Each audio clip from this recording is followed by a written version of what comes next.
Assalamualaikum warahmatullahi wabarakatuh. Hai semua, saya Nanda Rahmawati, NPM 214111073 dari kelas MBI PU 23A. Di sini saya ingin menjelaskan sedikit mengenai asas-asas pendidikan. Jadi, asas pendidikan adalah landasan atau prinsip yang mendasari penyelenggaraan pendidikan.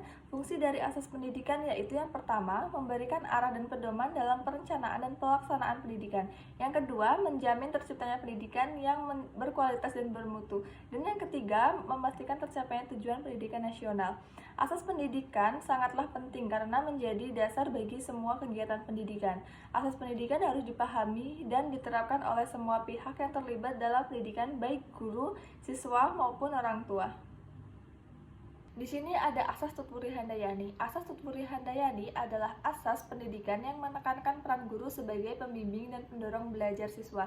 Makna dari asas Tutpuri Handayani yang pertama yaitu guru tidak hanya sebagai pengajar, tetapi juga sebagai fasilitator dan motivator. Kemudian, guru harus memberikan kesempatan kepada siswa untuk belajar secara mandiri dan aktif. Contoh penerapan dari asas Tutpuri Handayani yaitu guru menggunakan metode pembelajaran yang interaktif dan partisipatif. Asas Tutpuri Handayani merupakan asas pendidikan yang sangat penting dalam pendidikan di Indonesia. Asas ini selaras dengan konsep pendidikan modern yang menekankan pada peran aktif siswa dalam belajar. Yang kedua ada asas belajar sepanjang hayat. Asas belajar sepanjang hayat adalah asas pendidikan yang menekankan bahwa pendidikan tidak hanya berlangsung di sekolah, tetapi juga di luar sekolah dan sepanjang hayat.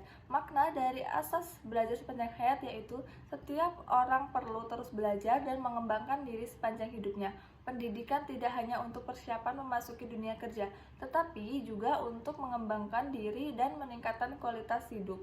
Contoh dari penerapan asas ini yaitu mengikuti pelatihan seminar untuk meningkatkan keterampilan, membaca buku dan artikel untuk menambah pengetahuan, dan yang terakhir mengikuti komunitas belajar dan diskusi. Asas belajar sepanjang hayat ini menjadi semakin penting di era globalisasi dan perkembangan teknologi yang pesat. Dengan belajar sepanjang hayat, setiap orang dapat mengikuti perkembangan zaman dan meningkatkan daya saingnya. Kemudian ada asas kemandirian belajar. Asas kemandirian belajar adalah asas pendidikan yang menekankan bahwa siswa harus belajar secara mandiri dan tidak selalu bergantung pada guru. Makna dari asas ini yaitu siswa harus memiliki motivasi dan tanggung jawab untuk belajar, siswa harus mampu mencari sumber belajar dan menyelesaikan tugas secara mandiri. Contoh dari penerapan asas kemandirian belajar yaitu siswa membuat jadwal belajar sendiri, siswa mencari informasi dan mengerjakan tugas dengan menggunakan internet sendiri, siswa berdiskusi dengan teman-teman untuk menyelesaikan masalah belajar. Asas kemandirian belajar sangat penting untuk mempersiapkan siswa agar dapat hidup dan bekerja secara mandiri di masa depan. Dengan belajar mandiri, siswa dapat mengembangkan kemampuan berpikir kritis, problem solving, dan self-directed learning. Dan untuk kesimpulannya yaitu asas-asas pendidikan merupakan landasan yang penting bagi penyelenggaraan pendidikan yang berkualitas. Penerapan asas-asas pendidikan secara konsisten dan berkesinambungan akan menghasilkan pendidikan yang bermutu dan mampu menghasilkan generasi penerus bangsa yang berkualitas. Sekian sedikit penjelasan dari saya mengenai asas-asas pendidikan. Kurang dan lebihnya saya mohon maaf. Terima kasih. Wassalamualaikum warahmatullahi wabarakatuh.